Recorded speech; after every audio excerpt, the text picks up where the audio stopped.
जिसको दुग्ध ज्वर कहते हैं, मिल्क फीवर। ठीक, तो मिल्क फीवर क्या होता है कि बच्चा जन्म देने के लगभग 3 दिनों के अंदर जो प्रसूति है उसके स्तनों में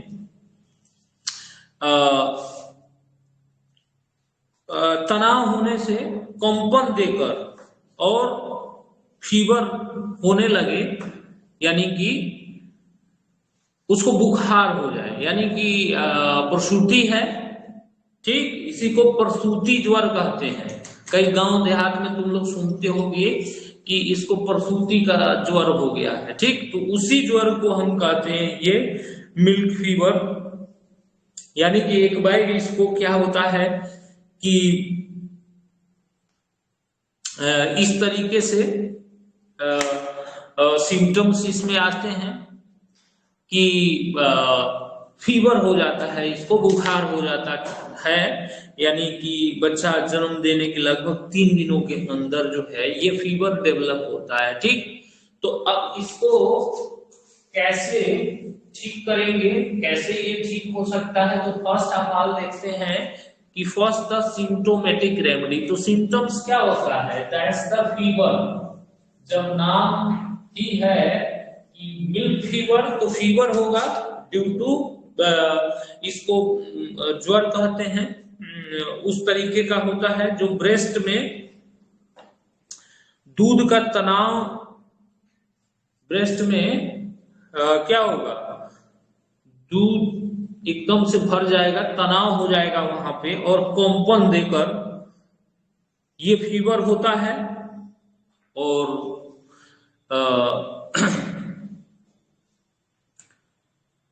तो इस तरीके से इसमें फीवर देखने को मिलता है कि इसके जो ब्रेस्ट है वो उसमें तनाव हो जाएगा और फिर इसको फीवर, प्रसूति को फीवर हो जाएगा। ये बच्चा जन्म होने के 3 दिन के अंदर ये परेशानी देखने को मिलती है।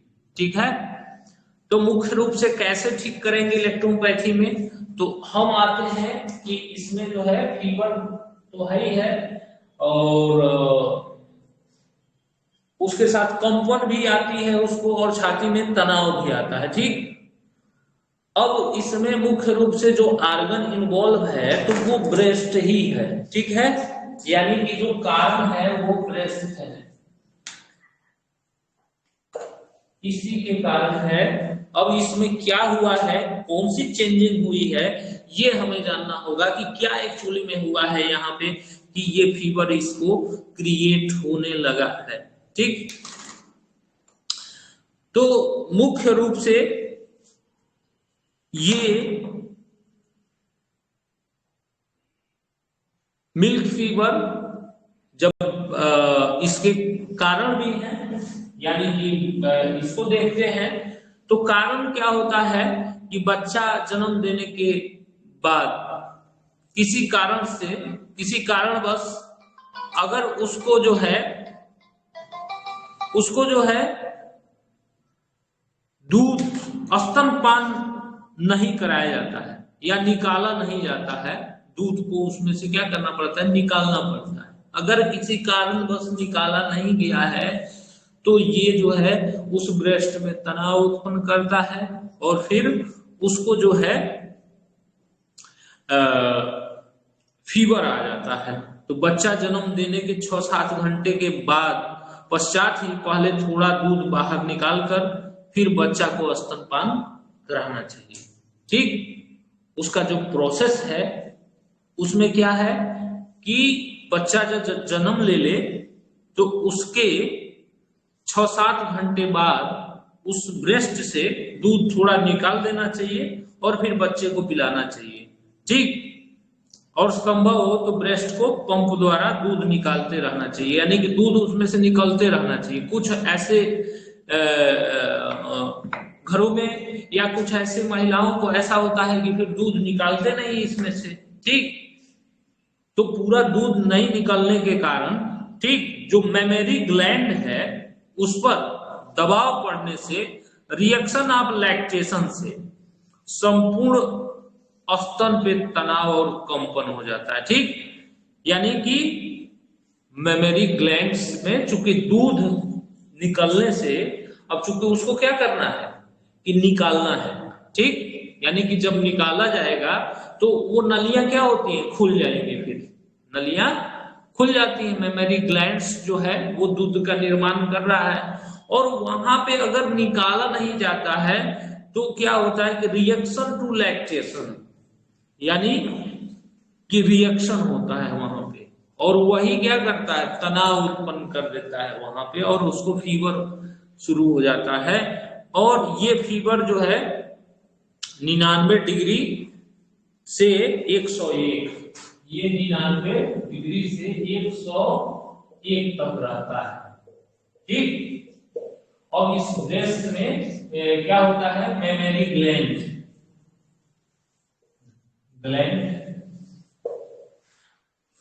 ये मुख्य रूप से दूध ग्रंथियां पर दूध के दबाव पड़ जाते हैं।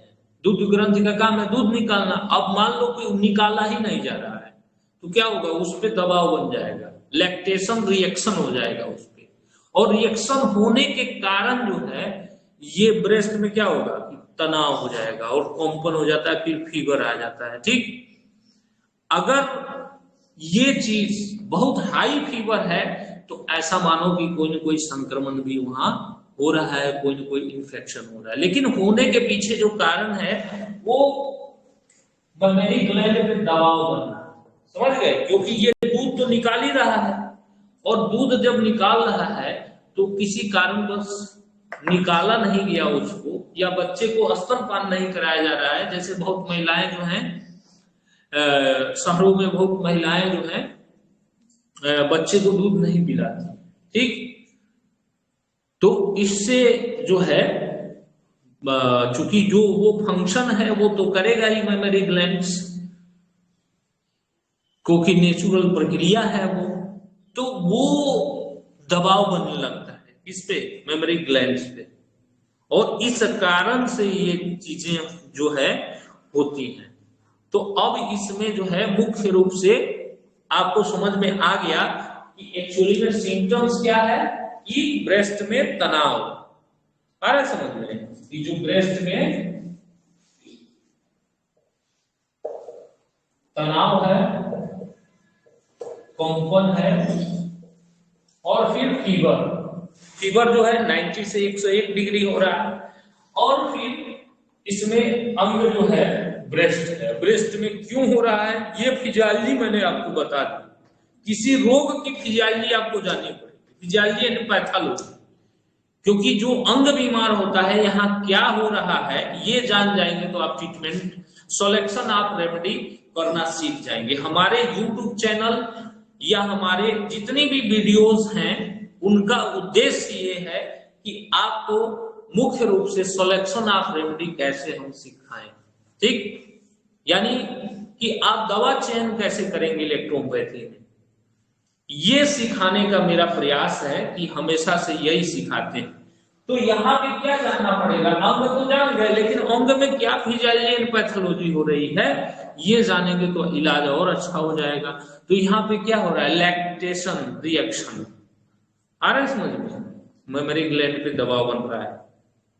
अब इसकी कारण क्या है, कि कारण जो मैंने बताया कि दूध नहीं निकाला गया। अब इसका इलाज कैसे करेंगे, तो फर्स्ट आते हैं कि द सिम्टोमेटिक रेमेडी, ठीक। तो सिम्टोमेटिक रेमेडी में एक्सटर्नल और दूसरा क्या है, इंटरनल, समझ गए बात को। तो अब एक्सटर्नल में क्या करेंगे, इसको फीवर है और ब्रेस्ट में तनाव है, दो चीजें आपको देखने को मिल रही हैं। बहुत सिंपल चीज है सिलेक्शन ऑफ रेमेडी करना इलेक्ट्रोपैथी, बशर्ते जैसे जैसे हम लोग सिखा रहे हैं, जैसे जैसे हमारा प्रोसेस है, नए लोगों के लिए मैं बता रहा हूं कि जो हमसे जुड़ रहे हैं तो हमारे सिस्टम को फॉलो करिए। हमने ऐसा सिस्टम बनाया है, हमारे 3 टीचर हैं जो एनाटॉमी, फिजियोलॉजी, फिर मटेरिया मेडिका, फिर फिलोसफी, फार्मेसी और प्रैक्टिस ऑफ मेडिसिन, इतने सब्जेक्ट हम लोग मिलके पढ़ा रहे हैं और हमारा एक सिस्टम है। तो जितने नए लोग हमसे जुड़ रहे हैं हमारे सिस्टम को फॉलो करिए, और सिस्टम को जब फॉलो करेंगे तो आपको इलेक्ट्रोपैथी आ जाएगा, ठीक। हम आपके तरीके से नहीं सिखाते, हम अपने तरीके से जो आपको सीख लें वो तरीका हम लोग सिखा रहे हैं और बता रहे हैं। इसलिए हमारे सिस्टम को आप फॉलो करिए, हमारे वीडियोस में सारी चीजें आपको दिखेंगी, सिस्टम को फॉलो करेंगे। तो अब एक्सटर्नल में क्या करेंगे, अब फीवर है, बुखार है महिला को, हाई ग्रेड फीवर भी हो सकता है, तो क्या करेंगे, F2 और Y एप्लीकेशन हो सकता है ना, तुरंत रिलीफ के लिए आप दे सकते हैं। उसके बाद मान लो यहाँ पे क्या है कि तनाव है, ब्रेस्ट में तनाव, दर्द भी हो सकता है, तनाव, तो WE का क्या करना है, पेंट करना है, यानी कि एप्लीकेशन करना है, कहां पे, ब्रेस्ट। समझ गए बात को, WE की। जिससे पार्ट ऑफ मैनेजमेंट, हमने ट्रीटमेंट को दो पार्ट में बांटा है, मैनेजमेंट और यहाँ पे ट्रीटमेंट, समझ गए। तो ये पार्ट ऑफ द मैनेजमेंट है जिससे रोगी को तुरंत आराम जो है मिलेगा और तुरंत उसको राहत मिलना शुरू हो जाएगा, ठीक। अब यहाँ पे इलाज जो हमें क्या करना है, तो अब इसमें उसके कारण अब अंग पे आते हैं। तो मुख्य रूप से हमारी जो दवाई होती है तो F2 होती है, ठीक है, F2 होती है।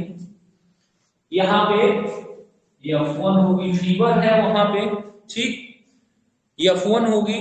फिर आप यहाँ पे चूंकि तनाव है, कंजेशन है, एक्यूट है, A1 होगी, F2 F1 A1, ठीक है।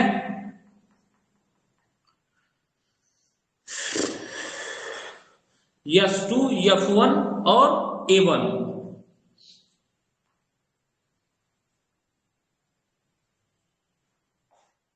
और अगर कोई संक्रमण है, इन्फेक्शन है, कोई और घाव बन गया, तब C ग्रुप की दवाई हम इसमें ऐड करेंगे, वरना जो है हम F2 F1 A1, कभी कभी यहाँ मान लीजिए हम F10 दे सकते हैं, F10 भरवन, और इंटरनल में WE और Y, समझ गए, इंटरनल में WE और Y आपकी हो सकती है, इंटरनल में WE और Y यहाँ फीवर में, ये एप्लीकेशन ऑन द ब्रेस्ट, ये application on the head for the fever, ये इंटरनल है, और ये F10 भरवन हो जाएगी, और यहाँ पे F2 F1 A1 हो जाएगी। आसानी से उसका मिल्क फीवर उतारा जा सकता है इलेक्ट्रोपैथी में। इसका सॉल्यूशन जो है D5 हो सकता है या D हो सकता है, ठीक। तो इस तरीके से आप उसके मिल्क फीवर को ठीक कर सकते हैं आसानी से। ये इलेक्ट्रोपैथी द्वारा ठीक किया जा सकता है मिल्क फीवर को, जो दूध के कारण हो रहा है, ठीक है। Okay, thank you.